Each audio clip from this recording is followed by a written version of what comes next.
y admirado Carlos Serrano, economista jefe del BBVA México. ¿Cómo estás?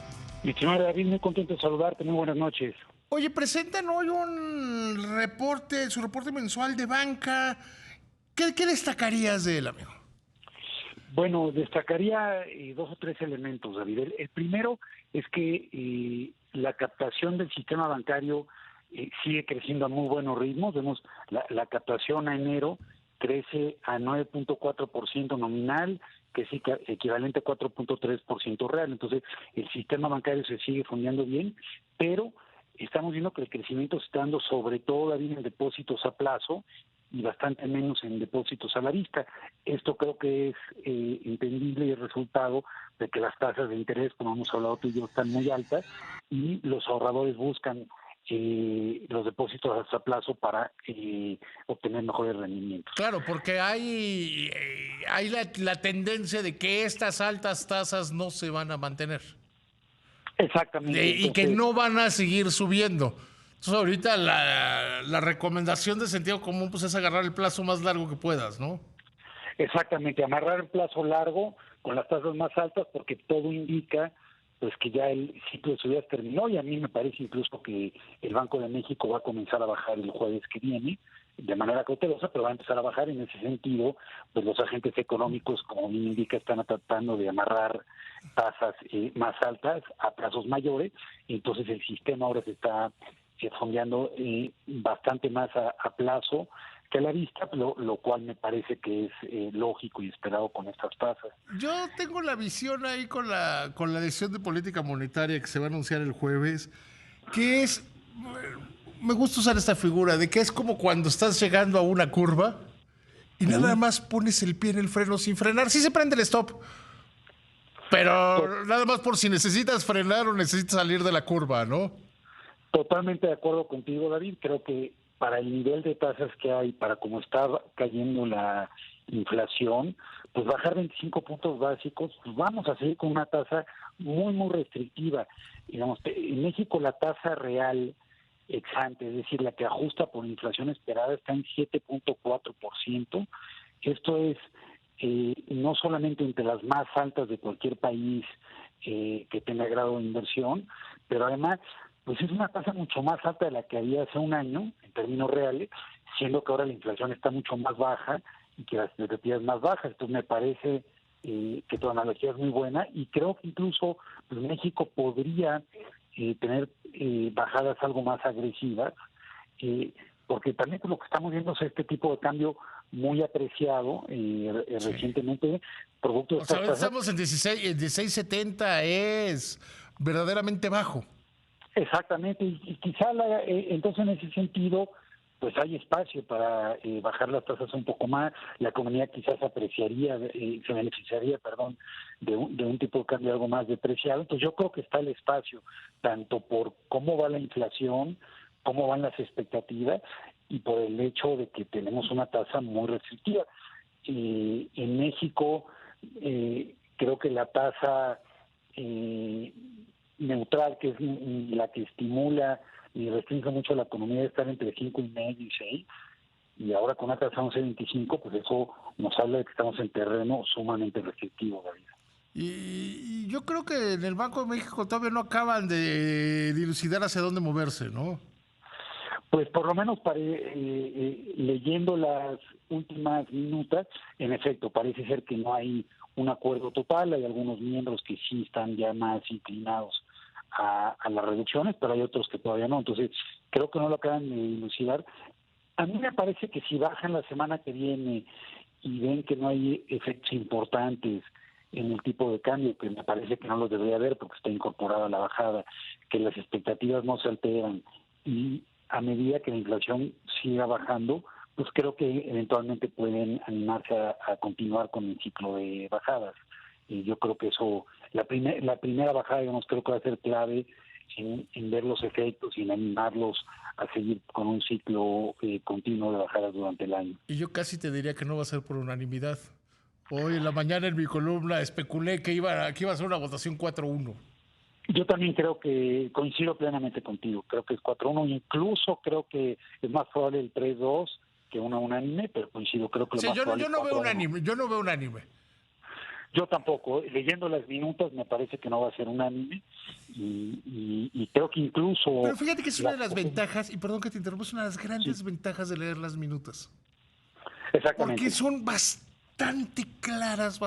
O sea, porque una de las críticas desde donde yo lo veo, y corrígeme si estoy equivocado, injustas que se le han hecho a Victoria Rodríguez, es que no hay claridad. Difícilmente podrían ser más claros. A lo mejor no son tan vocales, no son tan mediáticos, pero son claros. Son claros, y además yo coincido, el banquero central no necesariamente tiene que ser mediático, hay canales oficiales por los que, a través de los cuales el banco se comunica, como las minutas, como los reportes de inflación, y ahí me parece que ha habido una comunicación clara, entonces en ese sentido coincido contigo. Sí, o sea, yo creo que...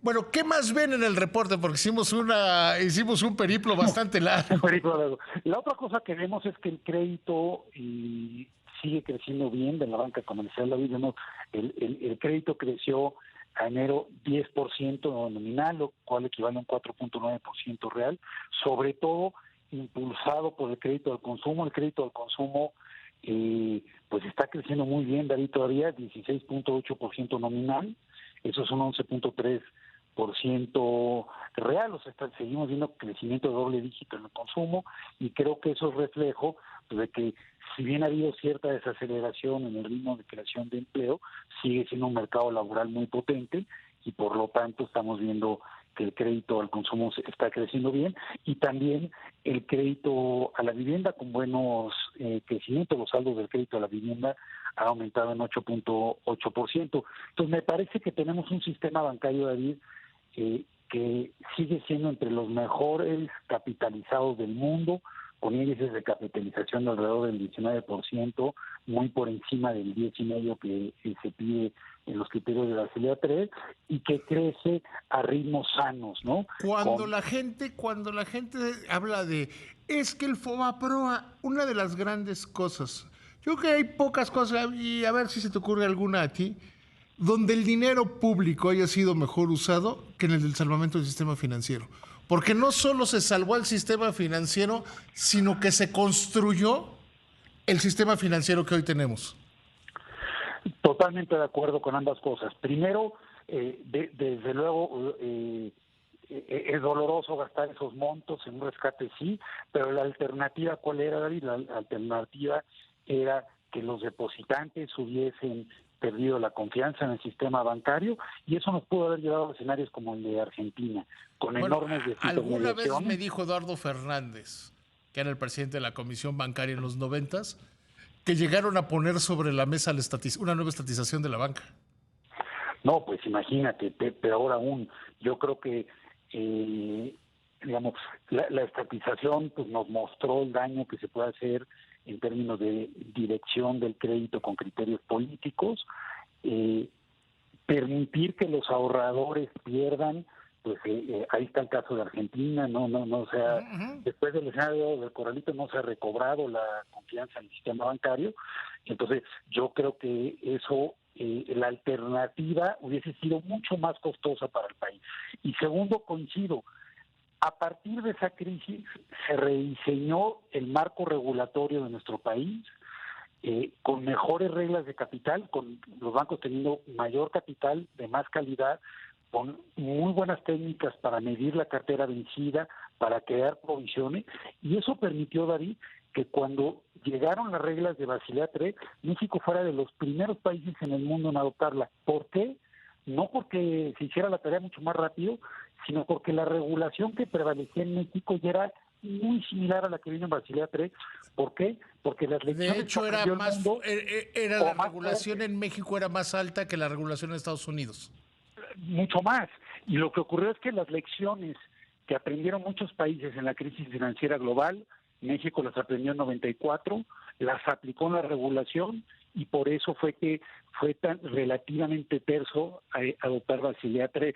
Y eso fue resultado de aquella crisis. Entonces yo coincido, desde luego teníamos un marco regulatorio malo antes, sí, dado eso, creo que era mejor salvar al sistema, no permitir que hubiesen corridas bancarias, porque es eso, pues hay que ver no solamente Argentina, hay que ver lo que ocurrió en los 30 en Estados Unidos, y a partir de ahí se reconstruyó el marco regulatorio, se permitió la capitalización de los bancos a través, en algunos casos, de entrada de capitales extranjeros que permitieron recapitalizar lo que no podían hacer en aquel momento los banqueros mexicanos.